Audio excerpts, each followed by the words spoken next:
Hey, bless up, bless up. Let me ask you a question. Right now, there are more and more news articles spinning around connected with mainly in the state of Florida. Florida homeowners possibly not being able to obtain insurance. Now, what does that look like? If you're in a $500,000 home, 100,000, 60,000, or $250,000 home, you cannot obtain insurance. For many homeowners, or home buyers, I should say, because until you truly own the home with the deed, you're buying it still. But you do reap the benefits in owning a home, right?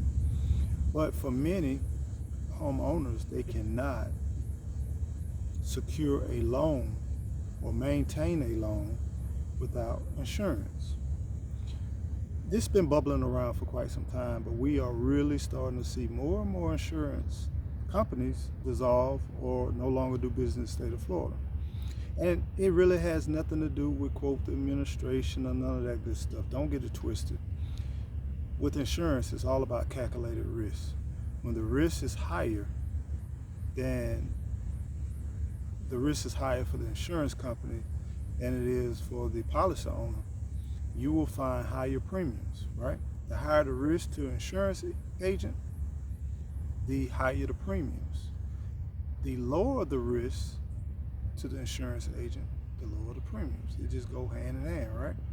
So, with that said, it's just going to be issues. And if we have storms, we have hurricanes that bubbling up, and they say that whether you want to admit it or not, there is some changes in our weather patterns. So with those changes in our weather patterns, guess what?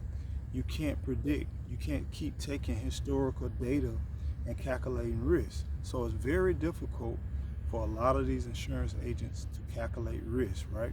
And if it's hard for insurance agents to calculate risk or companies to calculate risk, then it's a lot of uncertainty. Now, why would you want to continue to be working in a place where you're compromising your profits, you're compromising your success? You're going to place yourself in a situation where you can be successful. That's the difference between business, true business owners, and the people who are caught up into their emotions and their feelings. Is it fair? Is it right to be left to the eye of the beholder? For the insurance company, it's a struggle to maintain its profit margins, to maintain business as usual, to stay here in the state of Florida. But guess what? If the state of Florida does that, then what happens to California? What happens to every single state that touches a body of water, right? Then you become getting this domino effect. This is not to scare you. This is not to put you in a situation where you're in a panic, but this is here to just help you to be aware. So what should we be aware and what should we look for in the future? We should look for higher premiums. We should look for maybe shopping more often for our home insurance. We should also be looking at things that we can do to mitigate some of the increased costs, like shoring up our existing homes, investing in our homes and the infrastructure, changing our roofs more frequently, doing maintenance, getting inspections. You can do 5-point inspections to try to reduce your rates. It comes at a minimum investment compared to what you can save. I know personally we have saved money by just bringing in a 5-point inspection because we knew our home was well built, we knew it was sturdy, we knew it was very well built, it just was old. But by having that, it gave us some other alternatives to insurance companies once our insurance company became solvent. So you're gonna have to pivot in a lot of different ways, homeowners. And if you're here in the state of Florida, you're gonna have to pivot. You're gonna have to look for different things. You may have to move. You may have to transition where you live in the state of Florida. You may can't live on the coast, and I know it's hard because we're in the state of Florida, and the further south you go, the narrower the state gets. But you might have to transition to a more inland.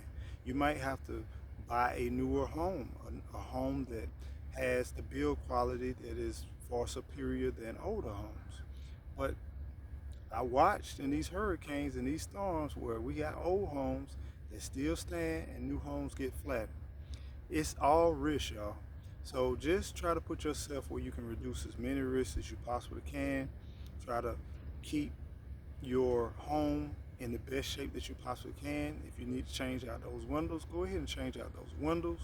If you know you need to put on that roof, you need new shingles, go ahead and do that, because it's going to get a little bit more challenging and a little bit more challenging. And if you're in a good position now, it's best to do it now than rather if you try to do a little bit later. Because if you try to do a little bit later, you may not be able to have that opportunity. And the last thing you're going to want is, here it is, you got a hurricane, or a hurricane is approaching, and now you're considering insurance. That's too late. Right now is the time. So consider these few tasks and just do your research. Pay attention to what's going on. And for those of you all that cannot keep up with some of this situation, you may want to consider maybe some tiny homes, maybe some smaller ways of living, a more minimal lifestyle, something that you can pay for if something happens, and you can save your own money and then replace it. You may want to consider some of those things. So those are some things you definitely want to consider.